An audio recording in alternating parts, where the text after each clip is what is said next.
What is the scariest story you know that is 100% true? I would call it creepy more than scary.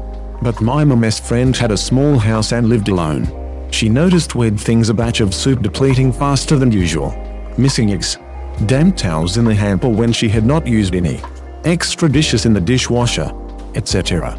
This went on for months. She thought she was just being forgetful.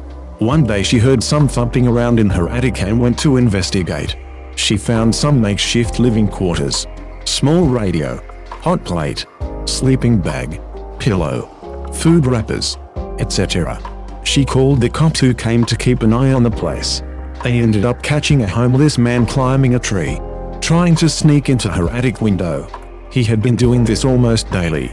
He would wait for her to go to work, then go downstairs and help himself to food and amenities. The funny part about this story is they got to know each other throughout the ordeal, and the guy was actually very respectful, just down on his luck. She did not press charges. Instead, let him move in, helped him get a job, and he lived in the attic until he got back on his feet. Creepy poop with a happy ending. My mom was driving, and a guy ran out in the road. So she stopped, so she called until he hit him. It was nighttime, so it was pretty dark out, and 3 other men emerged from the forest around, all trying to use the door handles of her car to get in. She locked them luckily, and gassed it to the nearest town.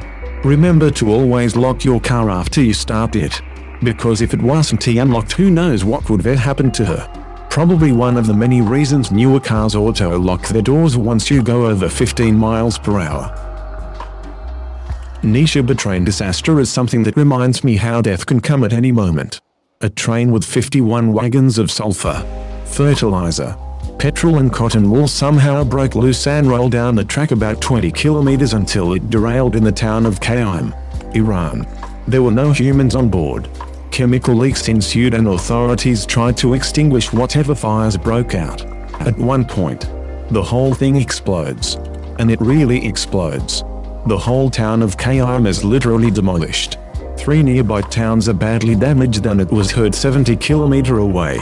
The wreckage continued to explode for several days after.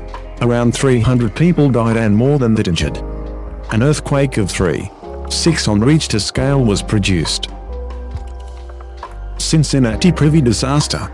In 1904, 9 schoolgirls drowned in an outhouse after the floor collapsed. They literally drowned in human waste.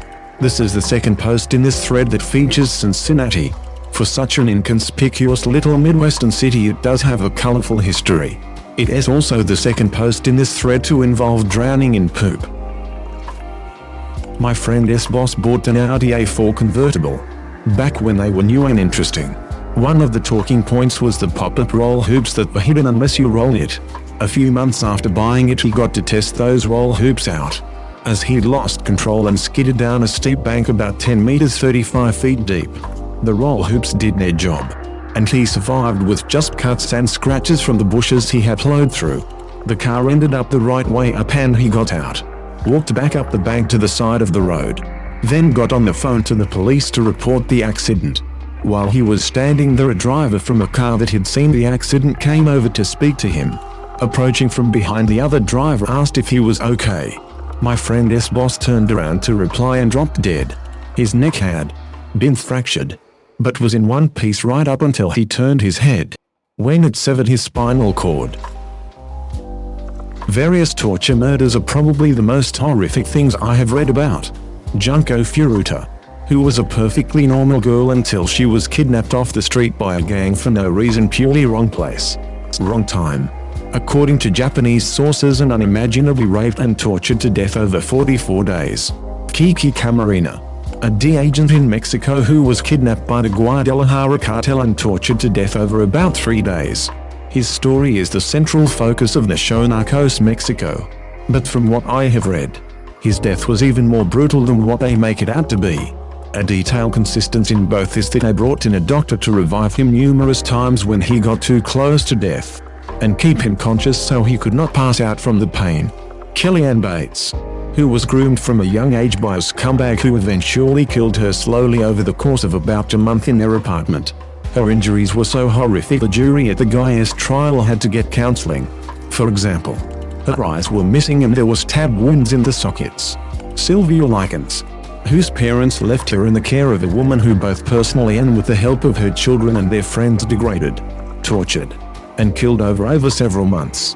The Hello Kitty murder in China, where a man and his about 13-year-old girlfriend kidnapped a prostitute who had supposedly stolen from him even though sources say she had paid him back with interest, tortured her to death, and then stuffed the corpse into a Hello Kitty toy. Baby Brianna, a newborn whose mother, father, and uncle tortured and raped her from the second they brought her home from the hospital until the second she died. Baby P, a British toddler whose mother let her boyfriend torture him to death. His back was broken in his last days of life. Honestly, there are just so many horrifically on par with each other. You could list them all day. Sylvia Likens. I got sick just reading the name again. I was thinking of adding it here but could not remember the last name. It was almost a relief after decades of this story sticking with me, and there was no way I could make myself go and look it up. Read it here and instantly I am sick. They mutilated that poor girl. They used her sister as a coercive threat. The caregiver not only encouraged her own children to torture Sylvia, but the neighborhood kids also came around and participated. Cops came to the house even. But the lack of punishment. The fact every participant paroled out and went on to become school teachers and ministers. I needed to make sure I had something right, and here is the basic wiki. It does not go too much into the horrible details compared to other references, but I'm now going to crawl in a hole for the next few weeks. Stick to RAWW for a while. Have a drink and enter recovery. Wow. I read that Wikipedia article, and it was horrific. Now you are telling me it does not go into a lot of details. I think I will stop looking. Thank you. Artemis Pyle, the drummer from Lynyrd Skynyrd, survived a plane crash and walked to a nearby house only to be shot by the homeowner. The homeowner saw a bloody long-haired man and winged him. Pyle survived that as well and made a full recovery. Before my dad died, he once told me a story from when he was in Vietnam in the 1960s. He told me about a mission where he and one other American with 5 CIDG strikers, South Vietnamese villagers turned fighters, were tasked to emplace seismic ground sensors along a trail network deep in the jungle. He said they were about 2 days into the mission when he and 2 of the strikers split off from the main group to go watch a nearby trail intersection. He said the jungle was pretty quiet that day. Just the sounds of birds and bugs and an occasional monkey. He said they had been watching the trail intersection for about 3 or 4 hours and were deciding on whether to move further down the trail or to turn back and up with the rest of the patrol. Before leaving the cover of the brush, my dad said he checked the trail ahead of them one last time and prepared his men to move. Now here is where the story gets interesting, and he told this part with absolute dead seriousness.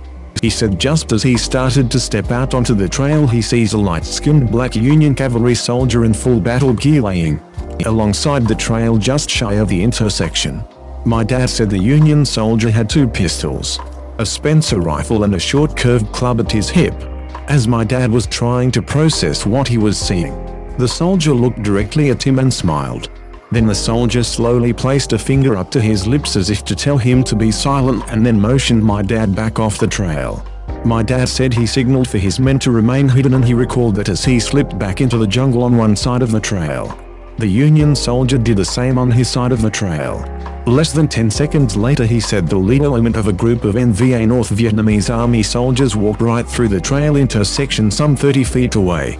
My dad estimated that the group was comprised of some 70-80 soldiers equipped with automatic rifles, light machine guns and rocket-propelled grenade launchers. He has no doubt that his entire team would have been wiped out on the spot.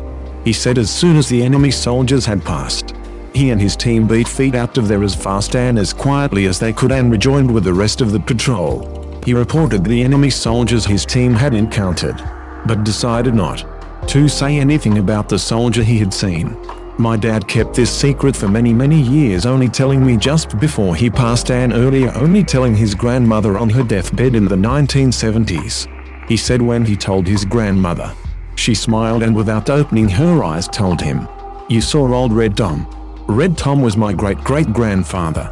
He was a half-black, half-Creek free man who was a scout for the Union Army during the Civil War and later served with the U.S. Cavalry in the American West. He was known for carrying 2 pistols, a Spencer rifle and a Creek war club into battle. That is one of the most interesting as opposed to horrifying stories I have seen in this thread. Thank you for sharing. A female friend in college disappeared from a party at another university in the city town 25-ish miles north of our school. She had arrived with another friend who I believe had driven. At some point she split off to play cornhole or something and was later inexplicably gone. Phone calls went to voicemail. Police were called, but she was simply missing. About 10 days later she was found by a homeless man who witnessed her crawling up to a bus stop in the city, begging for help. She had broken a leg and an arm, and was in very bad shape. At the quite large party she had her drink secretly drugged and was then led off by a group of men into their vehicle. She was taken to an apartment where she was drugged, repeatedly raped, and locked in a small room in between with a bucket to use as a bathroom. At one point after being injected with heroin and raped, she somehow managed to convince one of her captors to allow her to use the actual bathroom to clean herself up.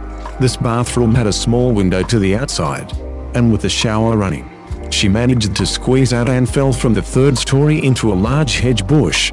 From there she crawled from the apartment complex to the road and bus stop, where the homeless man saw her and called police. Many cars stopped upon seeing her, making her captives unable to recapture her. 3 men were later arrested for the crime after surveillance cameras allowed police to locate the apartment which she jumped from.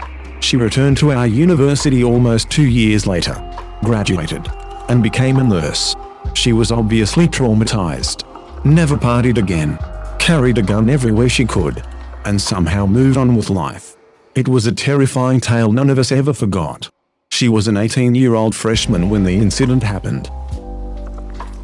Ed Kemper murdered college women because his mother worked at a college and he claims he wanted to destroy everything she loved. Then, he murdered his mother and decapitated her, raked her head and her body, set her head on a shelf and screamed at it for hours. That is the part that terrifies me. Then he murdered her best friend and turned himself in, relaying the whole story in detail, crying, "Ed, it hurts because I am not a lizard. I didn't crawl out from under a rock. I came from my mother's vagina." And in rage, I went right back in. Ed Kemper quote from a police interview.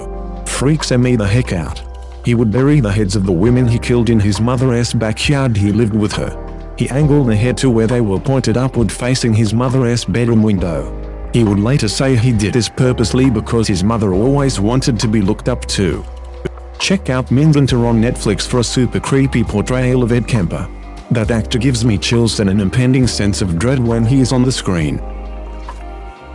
When my aunt was about 16, she was working at a grocery store and had a boss in his mid-20s.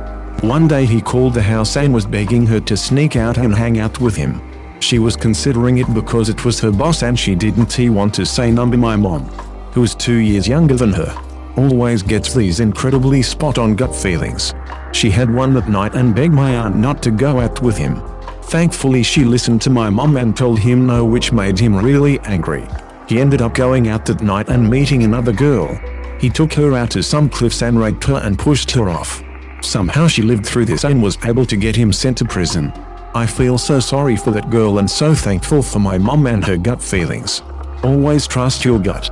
So, a 20-something man wanted a 16-year-old girl, Akira Minor, who was also one of his employees, to sneak out and hang out with him.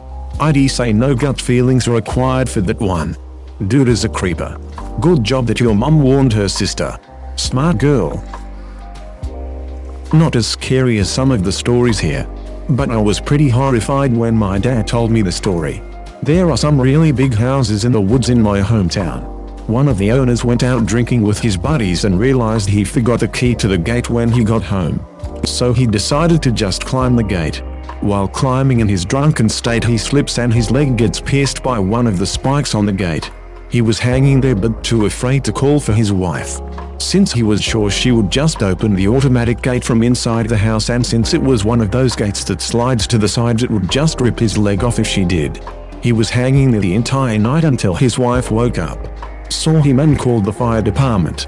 My dad, who is one of the firefighters that showed up, said they had to saw off the spike to get him off. Just imagine hanging from your own gate all night not being able to call for help.